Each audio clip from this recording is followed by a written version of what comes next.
Hey guys, ito na yung first batch natin. So mag-unbox muna ako ng first box.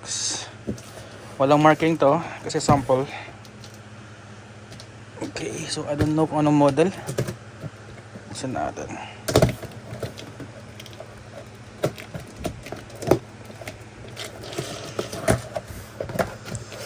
Okay. So ito yung, I guess this is the anong model na ito? AMC series, no? 450 MB. So ito yung content niya. Aray ko, may kabigatan din. Okay, so meron siyang power plug. What's in the plug? Okay, so meron na tayong Philippine outlet na merong dede.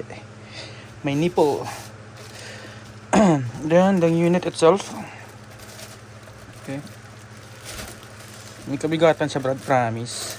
Pero ito yung mga pangbakbakan eh.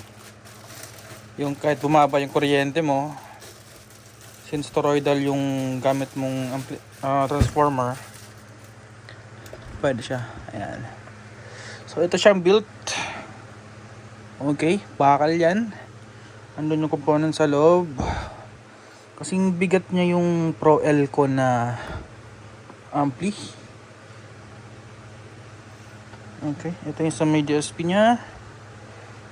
May sariling fan sa loob. Since ano naman to eh, hindi naman to for sub application. 450. Ang rating nito is by amp siya. Tingnan nga natin yung output nito. So ito yung papasok na. Okay, dalawa sa high. Ito na, dalawa sa high, dalawa sa low.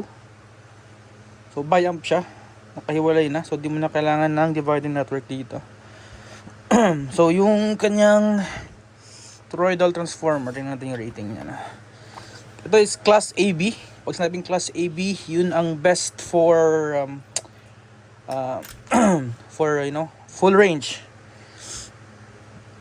Ang class D kasi mas the best talaga siya for sub application, pero yung mga maraming capacitors na class D is also filtered na yan. So unlike for this one, anong model to? Ano to? 230 volts, 50 Hz. Pag Brad, no? Malaman mo minsan 50 Hz, 60 Hz. Wala namang problema. To kasi wala namang motor. Nagkakaproblema lang naman tayo sa Hertz kapag may mga motors sa mga turbines, no, sa mga pump. Pero pag sa Philippines naman, kahit 50 Hz gumagana yan. So yung output nito, 60 volts. Kita nyo ba? 60 volts, 25 volts. Oh, hindi siya class AB, Brad. Class H pala talaga siya. Okay. Kaya pala sabi sa akin ni ate class H. Okay. So, 2-step siya, no? Kapag mahina yung kuryente, mahina yung requirement mo ng power, ang gagana is 25 volts. Tapos kapag kailangan mo ng malakas, 60 volts. Okay? So, ito yung transformer niya. Pure copper yun, Brad. As usual. Dahil sa toroidal nga, mabigat.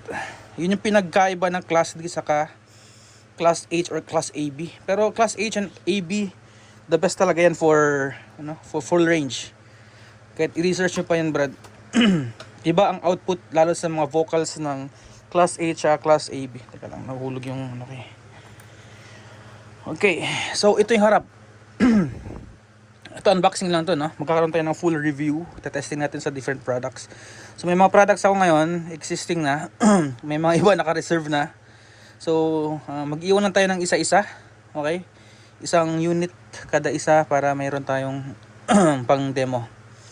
So, ito, may fuse na rin yan. Makita nyo, no? May fuse na yan. Supposedly, yung gagamitin ko dito na plug is UK plug. Yung plug na mayroong fuse. But since nakita ko dito mayroon na siyang fuse, so di na kailangan. Redundant masyado. So, use only with 250 volt fuse. Okay? Hindi ko alam kung ilang ampere. So, ayan, saka ko nabubuksan yan sa full review. Okay, so dito po, upo muna tayo. Okay, so ito yung DSP niya. Okay, may USB settings, may Bluetooth. Tapos pwede mo pa siyang i-link sa isa pang speaker, no? May true wireless link siya. Okay, ito yung pre-DSP mix output. Kung i-link mo siya sa another, or kung may sub ka sa baba ng kung meron kang sub doon sa may baba na full range mo, dito mo siya ko-connect, no? So we have two channels. Okay, channel 1 here, channel 2. Zoom ko na lang. Ayan, para hindi na kami hirapan. So pag lulubog, mic in. Tapos pag tunog lang is mic out, no? Ito lang unclick nyo lang yung button. And then may two settings tayo. May two volume knob for two different channels. Okay, so yung Bluetooth automatically channel 2 siya. Okay. What else? Power switch nya. Okay, so yun lang. Yung heatsink nya malaki.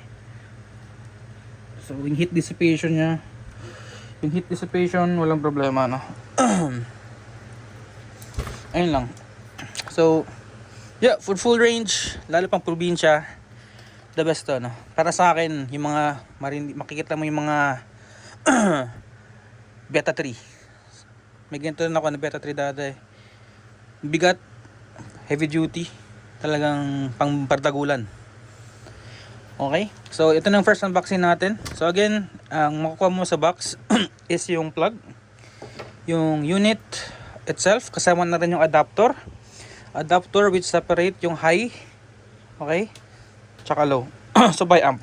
So di mo na kailangan ng crossover sa loob, no? Di mo na kailangan ng dividing network. Okay? Thank you. This is again kalimutan ko lang, AMC 450dB. Okay, 450 watts by amp. If I remember correctly, 100 watts ang high niya. And then yung sa may low naman niya is 350 watts. Okay? So kung imagine mo yung Beta 3, imagine mo Beta 3 ay mayroon lamang 300 low frequency. And then for high frequency niya is 100. So 300 plus 100, 400.